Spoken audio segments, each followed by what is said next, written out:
Samson. Yes. C'est puissant. C'est très, très, très puissant. Mais je continue. Comme un aigle, je me lance et je ne me lasse pas. Parce que ce que je dis est important. Voilà. Ils ont commencé à lancer de l'arsène sur mon téléphone pour m'empêcher d'avancer. Mais moi, j'avance. J'avance.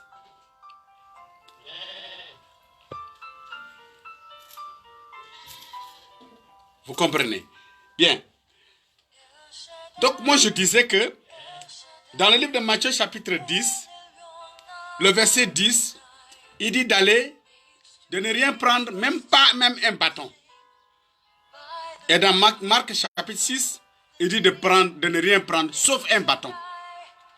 Ces petits détails-là, si vous allez évangéliser et que maintenant, vous êtes en face d'un franc-maçon, un rosicrucien, un marabout, un féticheur, qui vous pose la question de savoir, expliquez-nous pourquoi est-ce que ça ne va pas, puisque vous dites que votre Bible est la vérité. Expliquez-nous pourquoi est-ce qu'il y a ces contradictions. Comment Jésus peut dire ici, va avec... comment il peut dire, prenez un bâton, d'une part, et d'autre part, ne prenez même pas un bâton. Comme ça, on va dire que non, votre Seigneur, c'est un menteur. Jésus est un menteur. Vous voyez? Non, mais nous, on parle pour que Jésus ne soit pas vu comme un menteur, parce qu'il ne l'est pas. Jésus n'est pas un menteur. Celui qui est menteur, c'est celui qui a pris la Bible, il a manipulé la Bible, il a découpé la Bible, il a sectionné la Bible, il a modifié la Bible, il a transformé la Bible, il a court-circuité la Bible, il a gratté la Bible. Ce sont ces voyous-là qui sont des menteurs et non pas Jésus. Jésus est la vérité. Il suffit de dire Jésus, dans ton cœur, tu sauras qu'il est la vérité.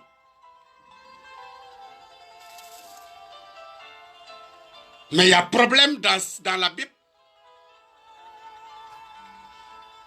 Et vous ne voulez pas régler ce problème. Prenez l'exemple, c'est le féticheur alors. Prenez l'exemple, c'est Corneille. Corneille était un gros païen, nous dit la Bible. Un païen. Mais un païen qui était dans la volonté de Dieu. Un païen dans le cœur duquel se trouvait gravée la révélation de Dieu. Un païen qui savait comment accéder au cœur de Dieu. Un païen qui savait comment toucher l'esprit de Dieu. Un païen qui savait comment s'organiser pour plaire à Dieu. Un païen qui savait faire quelque chose pour attirer les anges de Dieu. Un païen qui pouvait révéler à un peuple tout entier quelle est la volonté parfaite de Dieu pour leur vie. Corneille, c'était un païen. Dans Acte 10. Mais dans Acte 10, vous voyez quelque chose. Pendant que Dieu parle à Corneille, le païen, Corneille se précipite pour faire ce que Dieu a dit. Mais quand Dieu, dans la même occasion, a parlé à Pierre, Pierre dit à Dieu, quitte devant moi. Parce que moi, Pierre, depuis que je suis né, je n'ai jamais rien mangé d'impur. Pierre devient plus roi que le roi. Les païens ont plus de crainte de Dieu que vous, les chrétiens. Parce que l'objectif du christianisme, depuis que ces choses ont existé, n'a pas été de permettre à des gens de connaître la vérité, mais servir à un système. Servir le système. Et aujourd'hui, c'est le système qui est servi. Un système qui a servi. Qui est servi pour servir. Absolument rien d'autre. Ne prenez pas de bâton, prenez de bâton. Qui dit la vérité? Est-ce que c'est Matthieu qui dit la vérité ou bien c'est Marc qui ment? Ou bien ici le Seigneur a parlé, il a dit la vérité, là-bas le Seigneur s'est trompé, il s'est contredit. Qu'est-ce que ça veut dire? C'est des inepties. Dans le livre de Matthieu et de Marc, on a beaucoup de choses encore à voir dedans. Shalom ma fille. Au chapitre 10, le verset 16, le Seigneur dit, ne prenait ni sac, ni souliers, ni sandales. Là-bas encore, il dit ne prenez ni sac, ni sandales. Alors que dans Matthieu 6, Marc 6, le verset 9, il dit ne prenez rien, sauf des sandales. Bon, si on te dit pourquoi, tu vas donner quelle explication? Même si tu es le plus grand des pasteurs du monde, quelle sera ta réponse? Tu vas seulement te mettre là la bouche ouverte à regarder parce que tu ne peux pas répondre. Tu ne peux pas répondre. Tu ne peux pas répondre. Pourquoi? Non, tu ne peux pas répondre. Tu ne peux pas répondre. Tu es le plus grand pasteur au monde. Le plus grand bishop, l'archibishop, l'extra-bishop, l'extraterrestre des pasteurs, le super menteur des archevêques. Si un petit musulman te pose la question sur ça, là, tu vas lui dire quoi? S'il te pose la question, dis-moi pourquoi. Dans Marc se contredit avec Matthieu. Tu vas dire quoi? Ce jour-là, tu étais en train de faire évangélisation en plein air, tu vas te taire. Tu vas te taire.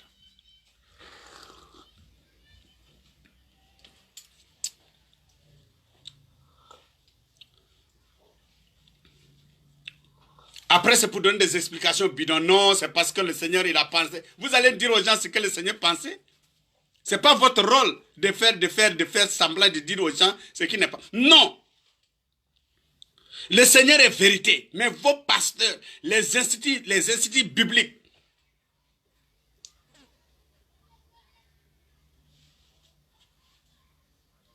et les fondations bibliques, c'est des systèmes de mensonges, de fourberies, de trafic humain qui ont fait que certaines choses sont conçues pour être au-dessus de certaines personnes, afin que certaines personnes contrôlent certaines personnes pour enrichir certaines dynasties ou pour développer certaines fondations.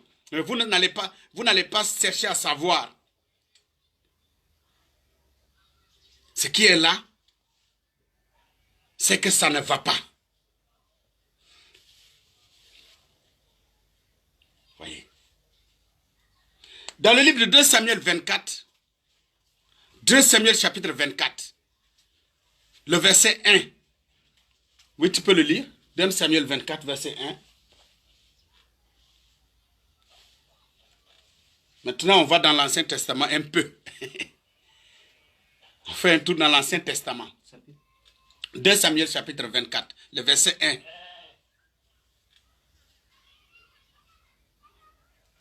La colère de l'Éternel. Oui. S'enflamma de nouveau. La colère de l'Éternel s'enflamma de nouveau. Contre Israël. Contre Israël. Et il excita David contre eux. Et il excita David contre eux. En disant. Va. Fais le dénombrement. Fais le dénombrement. D'Israël. Et de Juda. Vous voyez, donc la colère de l'Éternel s'enflamma contre Israël. Et il dit, qui a dit? L'Éternel. Il faut lire 2 Chroniques, 1 Chronique 21, maintenant le verset 1, tu vas voir.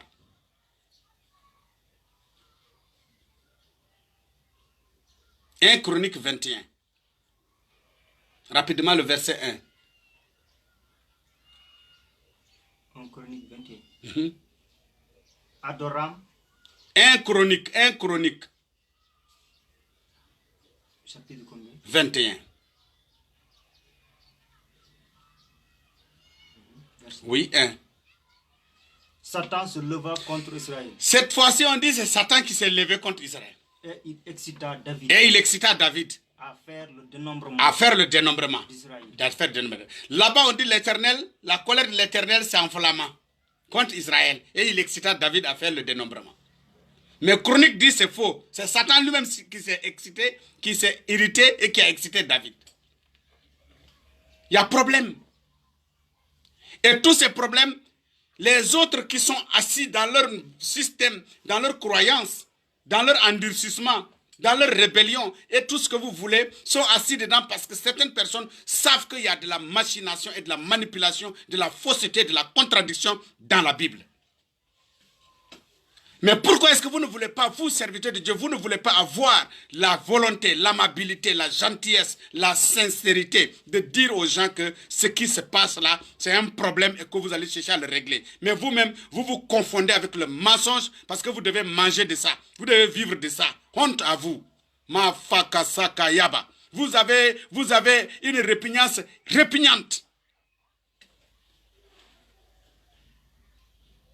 Comment pouvez-vous vous coller au mensonge comme ça? Parce que c'est dedans que vous mangez. Aucun pasteur n'a le courage de dire cette vérité que je dis là. Mais aucun pasteur au monde ne peut me défier dans ce que je dis là. Je le répète, aucun pasteur au monde ne peut se lever dire ce que je dis là. Mais aucun pasteur au monde ne peut me défier où je suis là. Vous me défiez, je vais vous détruire. Si vous êtes intelligent, rangez-vous de mon côté et allons réparer le dommage. Pour libérer les captifs.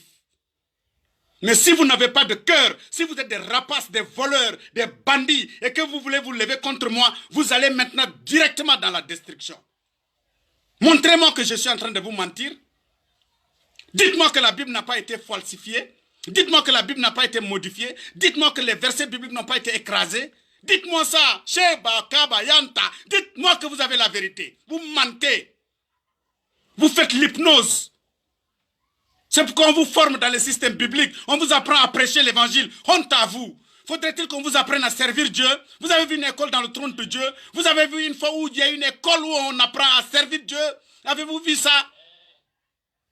Comment vous pouvez comprendre? Y a-t-il de la théologie qui vaille dans le système du royaume de Jésus-Christ, qui est l'esprit, qui a invité à adorer en esprit et en vérité? Vous savez ça et puis vous prenez la Bible, vous mettez en bas des aisselles. Hein, la Sainte Bible, la vérité. Tu mens. Si c'est la vérité, dis-moi que je suis en train de mentir. Cheikh, tu vas faire une lecture pour moi, s'il te plaît.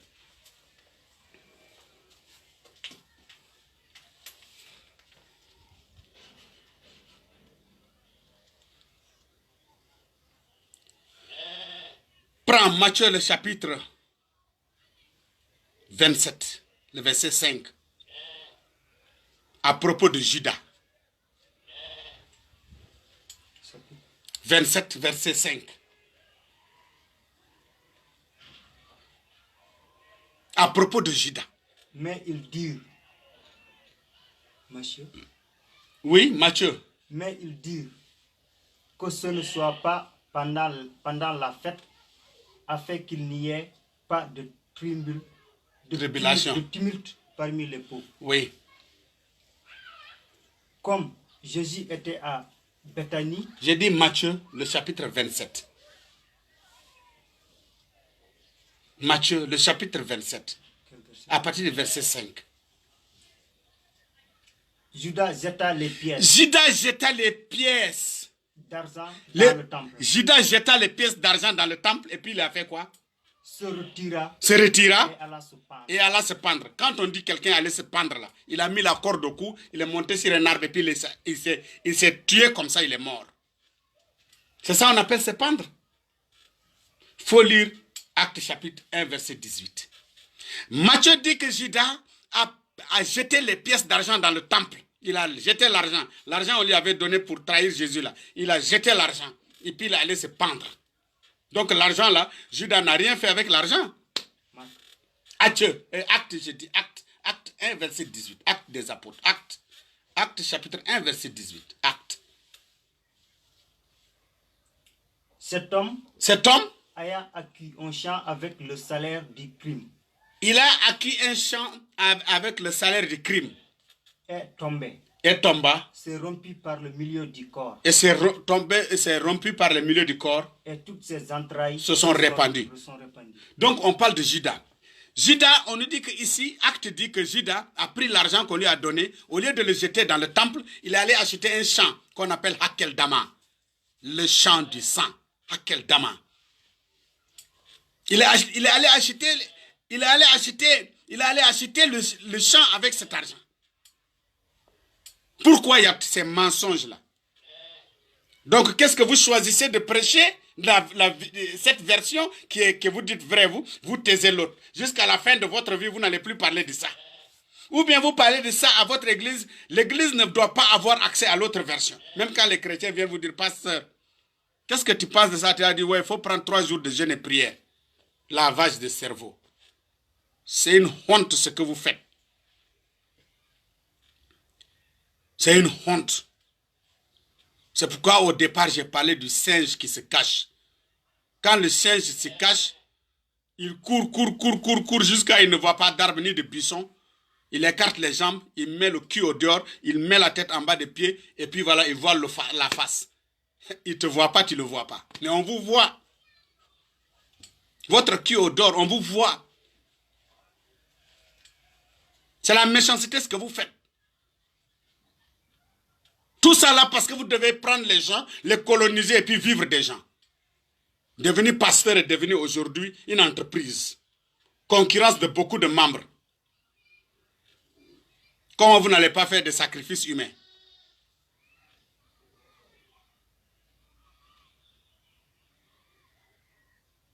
Cheikh. Je ne vais pas clore sans parler de quelque chose de très important. Dans le livre de Genèse 32, verset 30, et dans le livre de Exode 33, verset 20. Je vais simplement le lire. Dans le livre de Genèse, chapitre 32, verset 30, c'est Jacob qui parle de Péniel. Il dit parce que j'ai vu l'Éternel face à face. Dans le livre de Exode 33, le verset 20, l'Éternel dit, personne ne peut me voir et vivre. Donc moi je me demande, celui que Jacob a vu là, c'est l'Éternel ou bien c'est un de ses ancêtres? Mais ce que tu vas lire pour nous, c'est dans le livre de Matthieu, le chapitre 4, à partir du verset 17 au verset 22. Nous allons terminer avec ça. Chapitre 4 à partir du verset 17. Je demande l'attention de tout le monde. Dès ce moment, Jésus commença à prêcher. Jésus commençait à prêcher. Et à dire. Repentez-vous. Car le royaume des cieux est proche. Car le royaume des cieux est proche. Comme il marchait le long de la mer. Ce que je suis en train de dire là, il faut que ça va te faire mal parce que tu n'auras pas de réponse. Toi, le chrétien religieux, toi, le chrétien attaché, envoûté, toi, le crétin, païen, je vais dire, ce que je vais dire là, ça va t'amener à vouloir me tuer. Mais fais attention. Réfléchis 3 fois d'abord. Calme-toi. Il faut noter ça. Je suis l'ami de ta vie. Je suis ton ami. Je veux que tu sortes de là.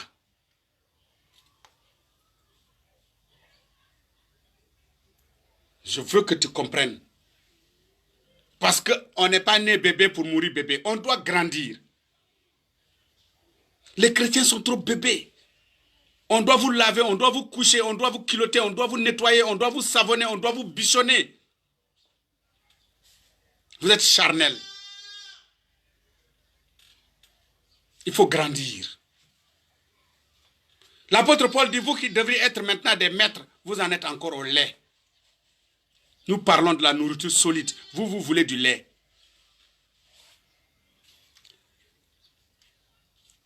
Verset 18. Comme il marchait le long de la mer de Galilée. Comme il marchait le long de la mer de Galilée. Il vit 2 frères. Il vit 2 frères. Simon. Appelé Pierre.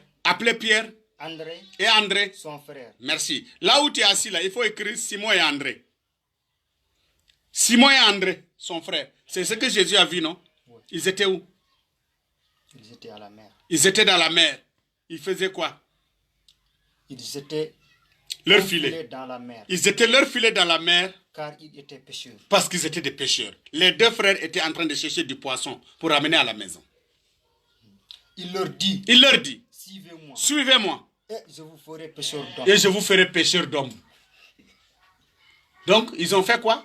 Aussitôt, ils laissèrent les filets. combien ont laissé? Tous les deux ou bien? Tous les deux. Tous les deux ont laissé leur filet. Et le suivirent. Tous les deux ont suivi Jésus. Aussitôt, tous les deux ont laissé les filets. Tous les deux ont suivi Jésus. Qui est qui? André et Simon. N'est-ce pas? Ouais. De là,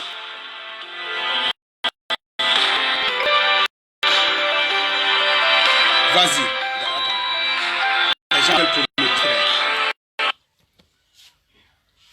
Les gens m'appellent pour me distraire. De là, Mais ce n'est pas vous. Appelez-moi seulement.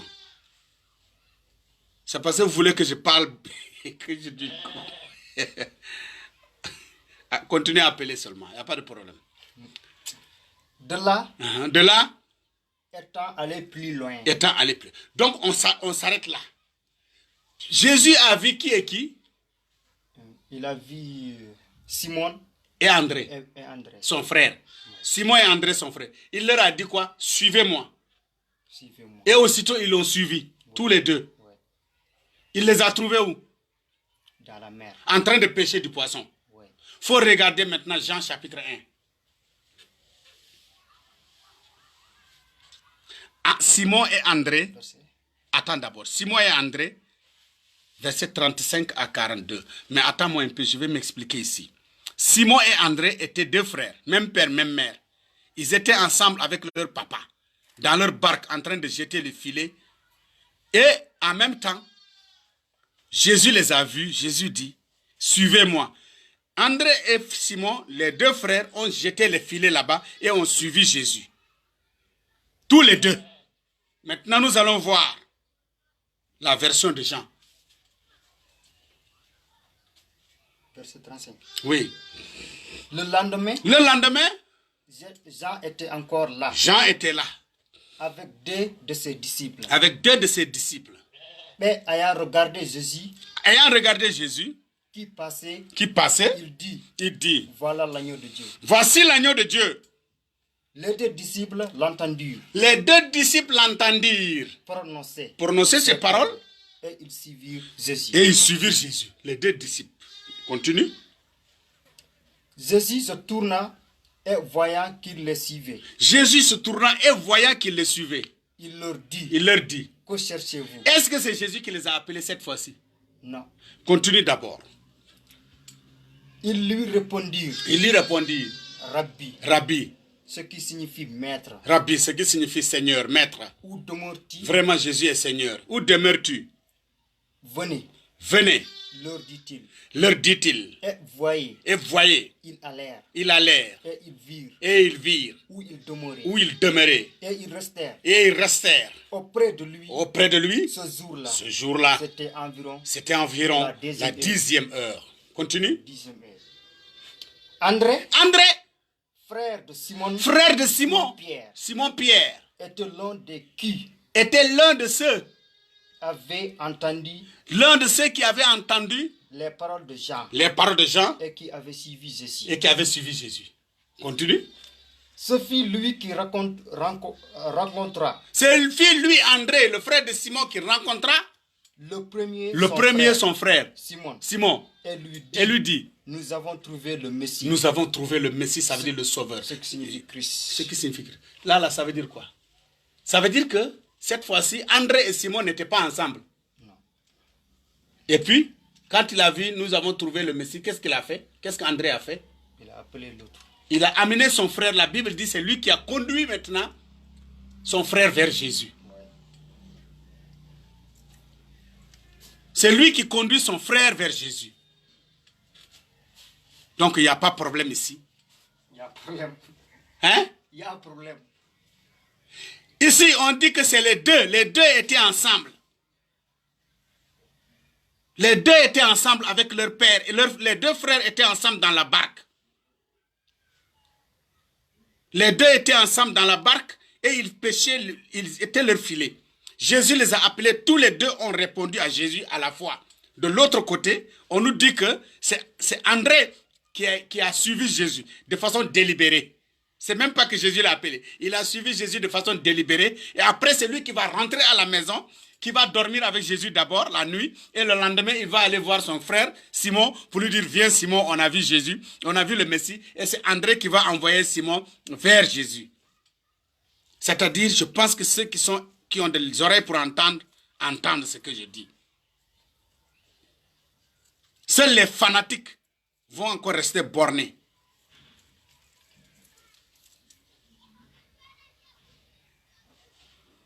Ouais, ma fille, shalom. Non, mais moi, je ne comprends pas. Matthieu 4, 18 à 20, il nous dit que Jésus a vu Pierre et André, les deux frères. Il les a appelés. Et puis, ils ont répondu, présent. De l'autre côté, on nous dit non, c'est André lui-même qui a suivi Jésus par sa propre curiosité. Et il a dormi avec Jésus. Et le lendemain, il est allé voir son grand frère ou son petit frère Simon pour lui dire, viens maintenant voir Jésus. Et c'est lui qui envoie, n'est-ce pas? Donc les deux versions-là, elles se contredisent diaboliquement. Elles se contredisent terriblement, injustement, scientifiquement. Ces deux versions se contredisent de telle enseigne que ça doit pouvoir faire la honte de quiconque prêche cela ou qui se tait ou qui tait la vérité. Beaucoup de pasteurs qui me suivent ou qui savent de quoi je parle. Mais pourquoi vous êtes si méchants envers le peuple? Ce sont vos dîmes et vos offrandes qui vous intéressent. Les dîmes et les offrandes. Les gens n'ont qu'à venir seulement, vous allez les mentir. Oh, Satan, tu es vaincu. Oh, Satan, tu es vaincu. Oui, le Seigneur me dit que tu seras béni. Je suis en train de voir, tu es élevé, tu vas voyager. Hein? Esprit d'échec, il faut quitter. Chaque jour, vous êtes là, vous cherchez des esprits, mentir aux gens, ils vont vous donner leur argent. L'argent est doux, hein, mais la vérité est meilleure. Quand vous allez apprendre à dire la vérité aux gens, vous allez aussi avoir l'argent. Et quand vous dormirez, vous allez dormir la conscience tranquille. Mais tant que vous n'allez pas changer de machine, de façon de faire, vous allez me trouver sur votre chemin. Et votre conscience sera dérangée. Je vais frapper dessus toujours. Parce que même les sorciers que vous combattez même sont de bonne foi, mieux que vous-même. Même un sorcier même est mieux que vous.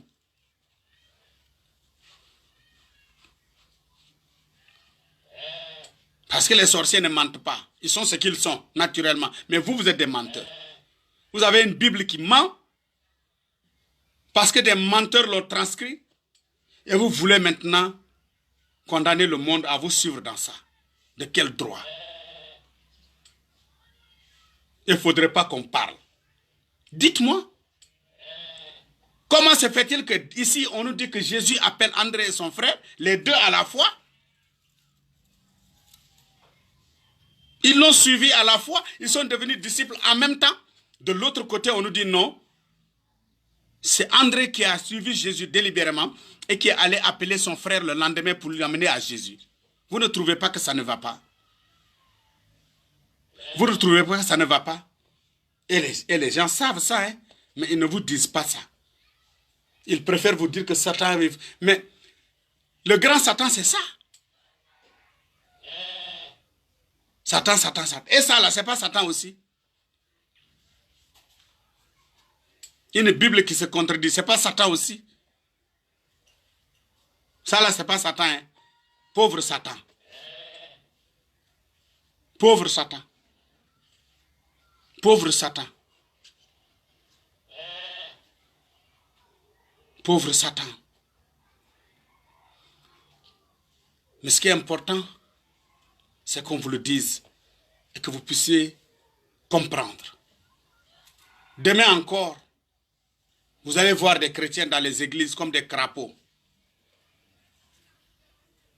Les gens vont vous mentir encore.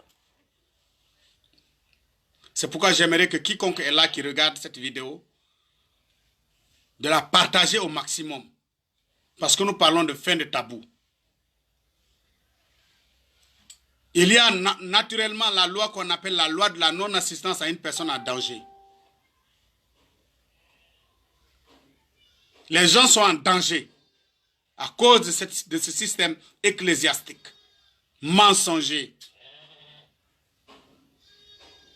En partageant cette vidéo, vous allez contribuer au salut de l'humanité, à la délivrance des peuples, à la libération des captifs, parce que c'est la captivité. Les chrétiens sont sous la captivité de leurs pasteurs et de leurs églises. Cette vérité n'a pas intéressé les chrétiens. Ce qui les intéresse n'est pas ce qui les intéresse. C'est comment faire pour endormir le peuple. Présenter au peuple un Satan, un adversaire. Et eux-mêmes, ils vont se positionner comme la solution des combattants. Vous pouvez combattre Satan, espèce de menteur. Depuis que vous combattez Satan jusqu'à maintenant, Satan est sur pied. Vous n'êtes pas fatigué de combattre. Satan qui est plus proche de Dieu que vous-même. Et ça, je le dirai toujours. Ce que Satan fait pour Dieu, toutes les églises réunies, ils ne le font pas pour Dieu. Satan est obéissant. Satan est fidèle. Il fait son travail correctement.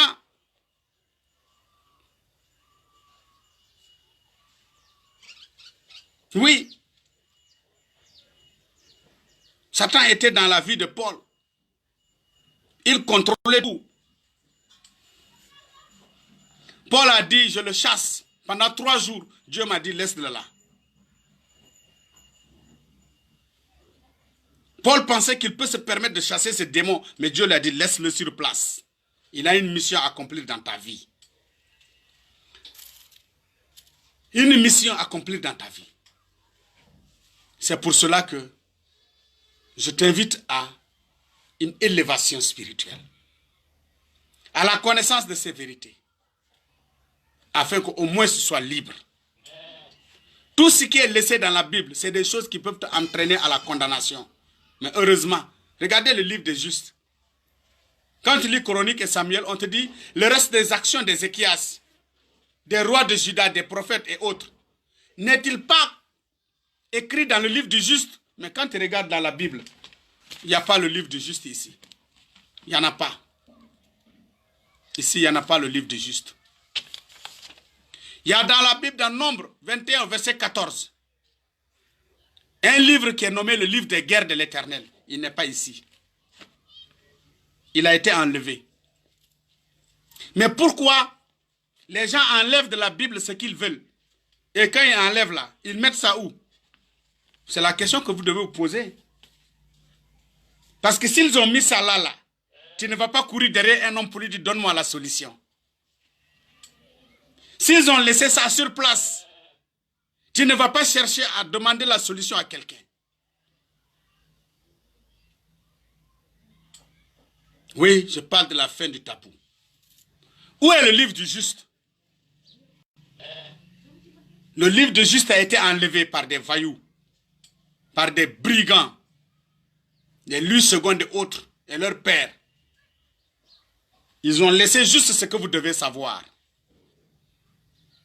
C'est malheureux, c'est pitoyable. Ils ont laissé juste ce qu'ils ont jugé bon que nous devons savoir. C'est eux maintenant notre Dieu. Ça fait mal. Ils ont juste laissé ce qu'ils ont jugé bon que nous devons savoir. Pendant ce temps, eux, ils excellent dans la vie. Et leurs enfants.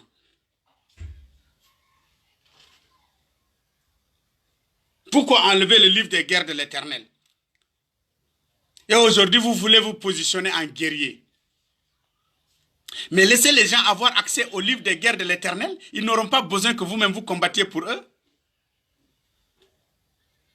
Mais parce que s'ils combattent pour eux-mêmes, s'ils avancent pour eux-mêmes, par eux-mêmes, naturellement et simplement, mais vous n'allez pas pouvoir se servir d'eux. L'homme est un loup pour l'homme. Mais l'homme aussi est une solution pour l'homme. C'est pourquoi il n'y a qu'un seul Dieu et un seul médiateur entre Dieu et les hommes, Jésus-Christ l'homme. Mais Jésus-Christ Dieu et Jésus-Christ l'homme de Dieu. Lorsque tu vas réussir à décoder ce mystère, à résoudre cette équation dans ta vie, à travers ton esprit, tu seras l'homme le plus heureux, la femme la plus heureuse sur la terre. Parce que tu verras à l'œil nu la raison pour laquelle le Seigneur a dit à la croix, tout est accompli. C'est vrai, ils ont enlevé de la Bible des choses. Mais la solution, elle est là. La solution est là. La vérité de Dieu, elle peut être inscrite dans ton cœur. Ce qui reste dans la Bible et ce qui a été enlevé de la Bible, tout peut revenir dans ton cœur et dans ton intelligence. Parce que l'Esprit de Dieu qui se mouvait à la surface des eaux est encore vivant et actif aujourd'hui. Il peut mettre à jour toutes ces données dans ton esprit, dans tes sens, et tes facultés vont les cueillir, les recueillir et conduire cela en profondeur de toi et extraire, explorer les trésors qui sont enfouis en toi. Par la pensée de Dieu. Je voudrais me réjouir de ton aimable attention, toi qui as passé ces moments avec moi. Je voudrais bénir le nom du Seigneur, l'Esprit. L'apôtre Paul peut dire, or le Seigneur c'est l'Esprit. Et là où il y a l'Esprit du Seigneur, là est la liberté. Je voudrais que par l'Esprit du Seigneur, la liberté, tu puisses aspirer à cette liberté. C'est vrai qu'il te sera difficile de dire à ton pasteur ces choses-là. Et toi-même, pasteur, tu me suis. Il te sera peut-être très difficile de te rendre à l'évidence. Maintenant, tu vas devoir reconnaître et pas faire avec, mais chercher. Moi qui suis là, j'ai écrit plus de 10 messages à la Société biblique de Genève. Je leur ai dit pourquoi vous avez sectionné la Bible, pourquoi vous avez modifié la Bible. Et vous envoyez les chrétiens à l'abattoir. Parce que si un chrétien se met devant un musulman, le musulman lui dit ta Bible elle est falsifiée, il faut que vous acceptiez ça aujourd'hui. Acceptez ça. Jésus est authentique, mais la Bible elle est falsifiée. Hein? Ça, il faut que vous reconnaissiez ça. Et c'est la falsification qui a conduit à ces bêtises-là, ces choses que j'ai dit tout à l'heure, que je vous ai montrées.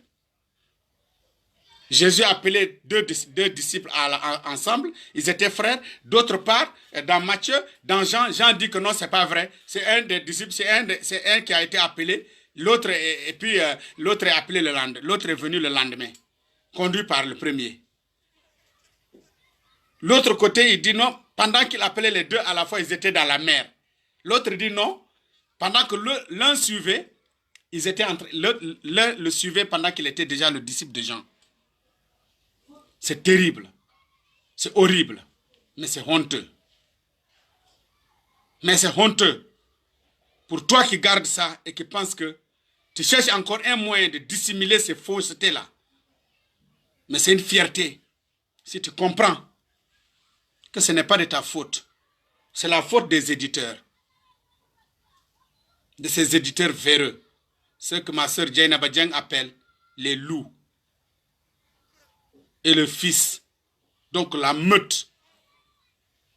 Nous allons démanteler la meute. La vérité, elle sortira. Il reste beaucoup de choses à dire. Sur la condition dans laquelle se trouve aujourd'hui le peuple de Dieu. Il reste beaucoup à dire. Nous sommes en train seulement de vous préparer à ce qu'on appelle le vrai réveil spirituel. Le vrai réveil spirituel, il vient. Et personne ne peut s'opposer à ça. Personne ne peut s'opposer à ça. Joël 2, 28 s'accomplira parce que Dieu a dit, je répandrai de mon esprit sur toute chair. Tous les êtres humains créés par Dieu ont droit à l'amour de Dieu. Tous les êtres humains créés par Dieu ont droit à la vérité de Dieu.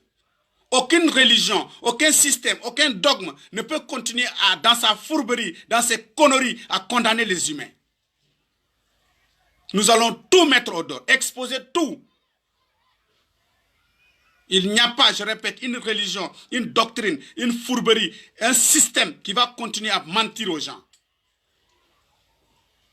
Des conneries seulement. Et après on dit non, c'est des religions. Non, il faut respecter. Respecter mon œil. Je vais respecter le mensonge que je vois, je sais que c'est mensonge. Je vais respecter ça comment? Voilà pourquoi l'autre dit que c'est l'opium du peuple. Mais Jésus n'est pas la religion. Jésus dit je suis la vérité.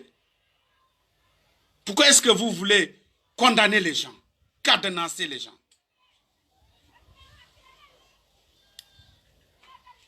Que Dieu bénisse votre entendement. C'est votre serviteur, frère, ami, l'évangéliste missionnaire Jong Umar, qui s'entretenait avec vous sur la fin du tabou, acte 3. Pour ce qui est des questions, des réponses, des interrogations, j'aimerais te donner la liberté, la latitude de m'écrire et de poser ta question, de dire ce que tu penses. Nous sommes libres dans le temps et dans l'espace pour répondre correctement, parfaitement. Je vous présente aussi ma fille Marie-Paul Diké, Marie-Paul Diké, qui est avec nous, que vous allez pouvoir contacter si vous voulez pour certaines de vos questions. C'est une femme, si tu es femme, tu veux t'excuser parce qu'il y a beaucoup de choses. Il y a des enseignements auxquels vous avez droit. Il y a des connaissances auxquelles vous avez droit. Contactez-la, vous les femmes, parce que peut-être vous allez vous sentir plus à l'aise avec la femme. Et elle et moi, il n'y a pas de tabou. Vous allez pouvoir discuter avec elle. Et s'il le faut, elle va me parler. Vous pouvez aussi vous sentir à l'aise, me poser des questions directement. Nous sommes une fraternité. La fraternité des fils de Dieu. Romains 8, le verset 19. Car la création attend, avec un ardent désir, la révélation des fils de Dieu. La création n'attend plus un système. Ce n'est pas une religion. Toutes les religions ont échoué.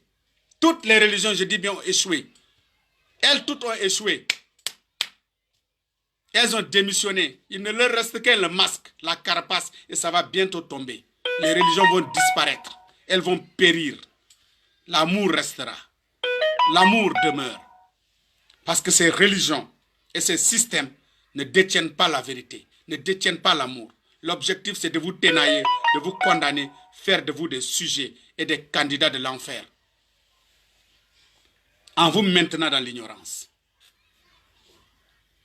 Mais Jésus dit, je suis la vérité. Et moi, je vous dis, même si la Bible, elle a été manipulée, même si la Bible, elle a été modifiée. C'est même pas que même si elle a été manipulée, elle a été modifiée. Je vous ai dit, non? Je vous ai dit, il y a plus de 4000 éléments qui ont été manipulés, modifiés et supprimés. Et les gens de la Société biblique de Genève et leurs acolytes ont trouvé que ces modifications sont jugées indispensables. Comment la modification de la parole de Dieu peut-elle être jugée indispensable? Vous ne voyez pas que ce n'est pas de Dieu que cela vient? Et les gens sont tellement aveuglés, envoûtés, endormis, empoisonnés que cette vérité que je vous dis n'intéresse que le 1/1000 des humains sur la terre. 1/1000 des humains sur la terre s'intéressent à cette vérité que je vous dis là.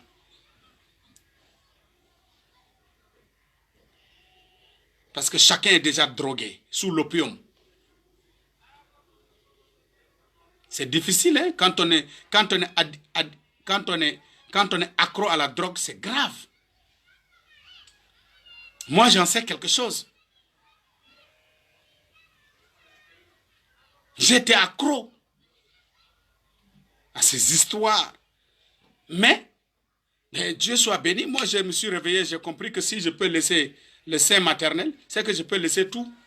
J'ai dit non, ça ne m'arrange pas, j'ai déposé là-bas. Donc, aucune religion ne peut me droguer. Aucune religion ne peut me droguer. Que Dieu vous bénisse abondamment.